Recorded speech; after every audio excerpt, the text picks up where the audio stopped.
Buenos días y bienvenidos a El Mundo Ahora. Soy Jorge Hurtado y a continuación les presento lo más relevante a esta hora. Nuevos ataques de las fuerzas israelíes contra la Franja de Gaza dejaron más de 30 muertos, muchos de ellos en el campo de refugiados de Jabalia. El ejército israelí dijo que había atacado un sitio en el que estaban operando terroristas. Esto mientras los esfuerzos por un alto el fuego se estancaron. Un masivo intercambio de fuego. Rusia afirmó haber derribado 84 drones ucranianos, 34 de ellos en la región de Moscú, lo que llevó al cierre temporal de 3 aeropuertos. Por su parte, lanzó un total de 145 drones contra Ucrania, la mayor cifra registrada en un solo ataque nocturno desde el inicio del conflicto. Donald Trump ganó en Arizona y sumó un total de 312 votos electorales, confirmando su victoria en los 7 estados péndulo. Con su triunfo y el control republicano del Senado, los republicanos buscan la mayoría en la Cámara de Representantes, lo que les permitiría avanzar en su agenda política.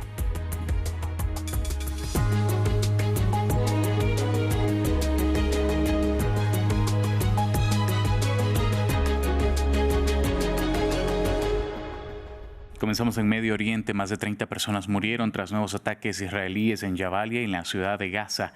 Según el Ministerio de Salud gazatí, dentro de la cifra de fallecidos estaban al menos 13 menores de edad. El ejército israelí dice que en Jabalia atacó un lugar donde operaban terroristas, alegando que suponían una amenaza para las fuerzas israelíes en la zona. Veamos. Desconsuelo en Jabalia. Decenas de personas fueron asesinadas por un ataque israelí contra una casa en el centro de refugiados del norte de la Franja de Gaza. Hoy por la mañana, sobre las 6, ha habido una explosión muy grande. Cuando llegamos aquí, todos los cuerpos estaban destrozados, no había ni uno solo entero. Hacia las 6 de la mañana es la hora en que los residentes se levantan para rezar, desayunar y comer pan. Esta es la barra de pan que querían desayunar. ¿De qué sirve una barra de pan si no hay seguridad y paz? Israel asegura que ha enviado sus tropas al norte del enclave para combatir a los militantes de Hamás que lanzan ataques desde ahí. Pero la versión de los testigos oculares presentes en el hospital al que fueron llevados los cuerpos es otra.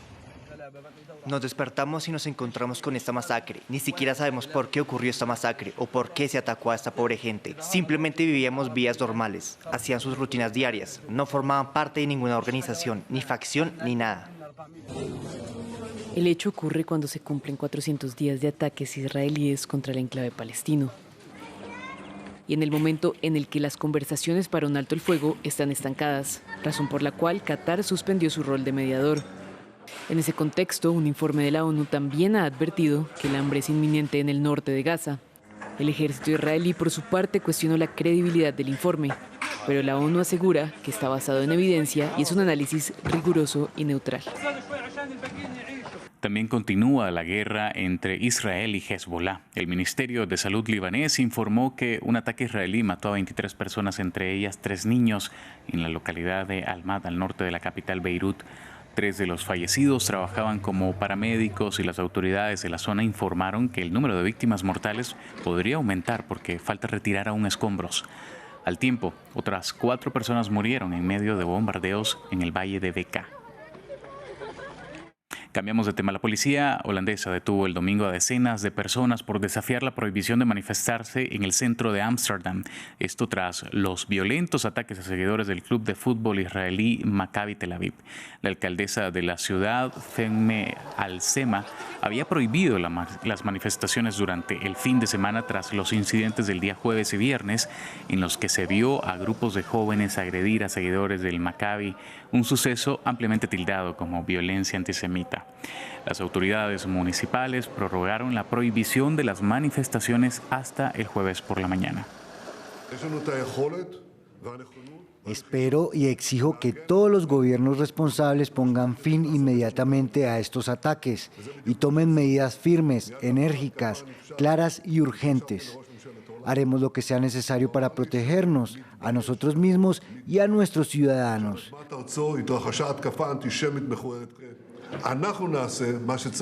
Nunca permitiremos que se repitan los horrores de la historia.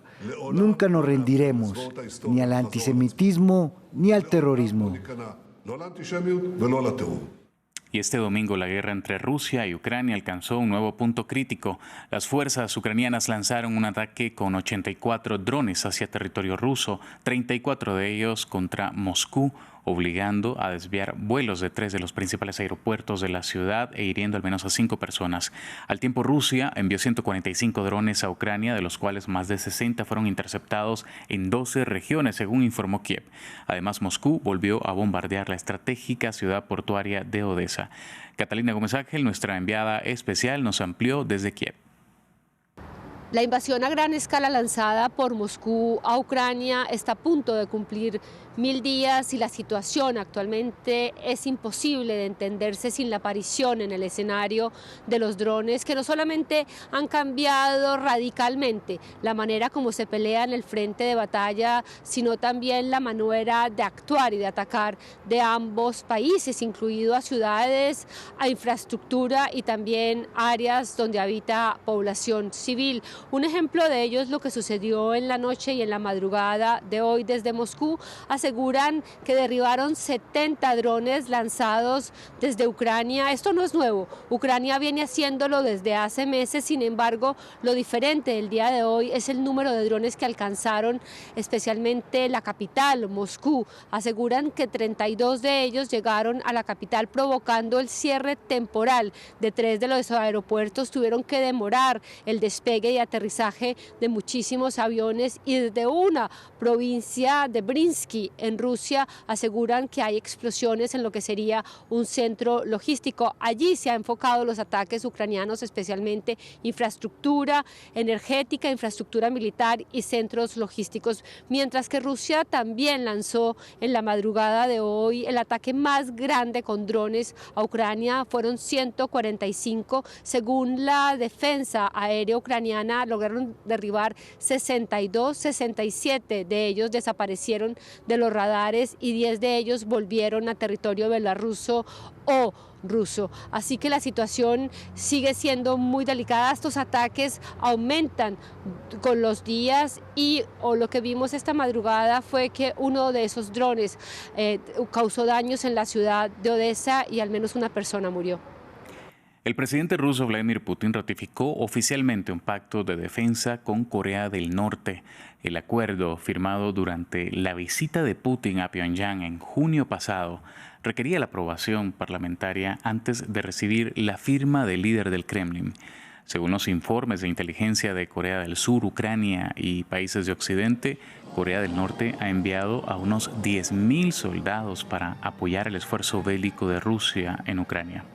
El tratado subraya una renovada asociación entre los dos países que fueron estrechos aliados durante la Guerra Fría. Este lunes inicia en Bakú, Azerbaiyán, la COP29, la Conferencia de Naciones Unidas para tratar la emergencia climática, una cumbre que reunirá a más de 100 líderes mundiales y que este año tendrá en agenda la financiación de los objetivos y aportes por países para definir cuánto dinero debe destinarse para la adaptación a los cambios climáticos. Una discusión que ahora podría complicarse tras el triunfo de Donald Trump en Estados Unidos, un abierto negacionista de la crisis climática. Veamos. Comienza la Conferencia de las Naciones Unidas sobre la Crisis Climática COP29, que se celebrará en el estadio de Bakú, capital de Azerbaiyán, y se extenderá hasta el próximo viernes. Una cumbre que tendrá un protagonista central inesperado y ausente, el recién electo presidente estadounidense Donald Trump. Con este resultado electoral, realmente nos preocupa mucho que todas las conversaciones ahora se centren en lo que sucederá en ausencia de Estados Unidos y en que este país no cumpla con su objetivo financiero o incluso revierta algunas de las políticas de mitigación que trajo la administración Biden, que serán el centro de la conversación en la COP29. Más de 100 líderes mundiales anunciaron su participación, pero esta edición también tendrá ausencias de peso, como el presidente saliente de Estados Unidos Joe Biden, el francés Emmanuel Macron, el brasileño Luis Ignacio Lula da Silva y el chino Xi Jinping. La jefa de la Comisión Europea, Ursula von der Leyen, también estará ausente y Rusia enviará a su primer ministro. La gran pregunta es si esta cumbre, la cuarta en un país petrolero, podrá allanar el camino para resolver los desafíos venideros a casi una década de la firma del Acuerdo de París.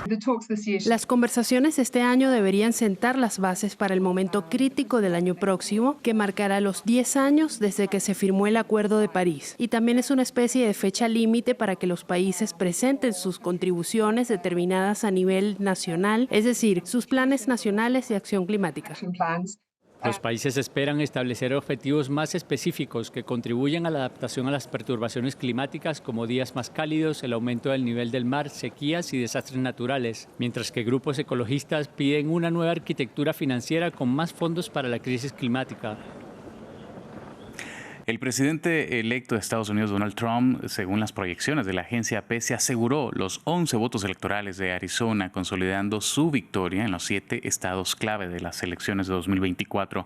Con la victoria de Trump en las elecciones presidenciales y el control republicano del Senado, mantener el control de la Cámara daría a los republicanos amplios poderes para potencialmente aprobar una agenda de recortes de impuestos y gastos, así como controles en la frontera.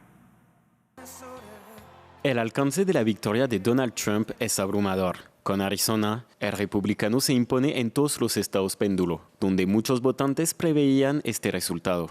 Kamala no se pronunció sobre nada, no fue clara. Trump al menos se posicionaba sobre las cosas, tenía las cosas claras, te decía lo que iba a hacer, lo que quería. Trump convenció a muchos votantes con su intención de enfocarse en asuntos domésticos y en cómo reducir la inflación.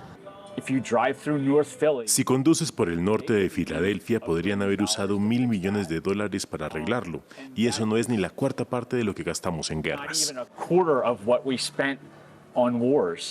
Hace 4 años, cuando Joe Biden venció a Donald Trump, el republicano se negó a recibirlo en la Casa Blanca. Esta vez, Joe Biden dice que la transición de poder será pacífica. Lo veré el miércoles. Además del regreso de Trump, se observa una hora roja en el Congreso. Los republicanos tomaron el control del Senado y es probable que hagan lo mismo en la Cámara, lo que significaría que podría aprobar gran parte de su agenda, incluyendo la inmigración, política exterior, desregulación energética y derechos de la mujer. Vamos ahora a Cuba, donde un sismo de magnitud 5.9 se registró cerca de Bartolomé Mazó, en la provincia de Granma. El epicentro se localizó a unos 34 kilómetros de este municipio, siendo percibido también con fuerza en varias zonas del oriente del país, incluida Santiago de Cuba. En la isla continúan las labores de limpieza y remoción de escombros tras el paso del huracán Rafael, el segundo en azotar la isla después de Óscar. Jesús Yajure tiene los detalles.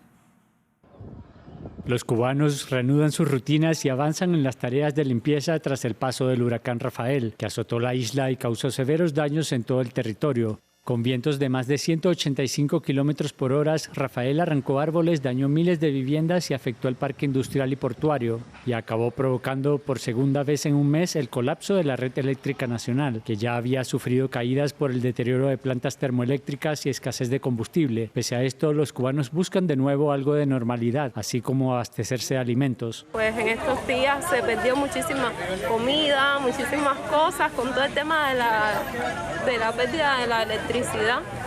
Y bueno, más ahora lo que queda es reponerse para intentar volver a salir adelante como siempre lo hemos hecho.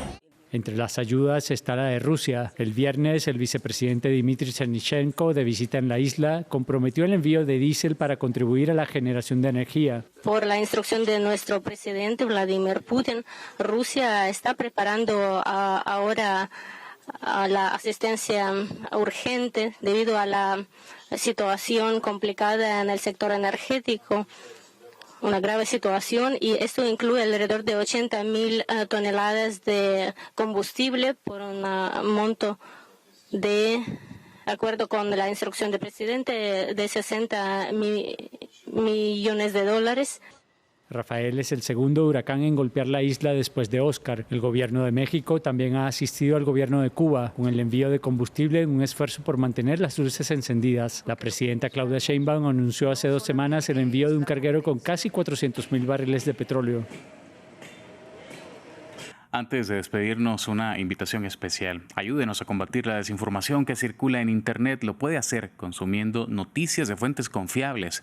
Por ello, los invitamos a unirse a nuestro canal en WhatsApp para mantenerse informado. Ya nos pueden seguir a través de esta red social donde compartimos lo más importante de la actualidad internacional todos los días. ¿Cómo seguirnos? Escanee el código QR que encuentra en sus pantallas, que lo llevará directamente a nuestro canal informativo. Y de esta forma despedimos nuestra edición. Nos vemos en la próxima.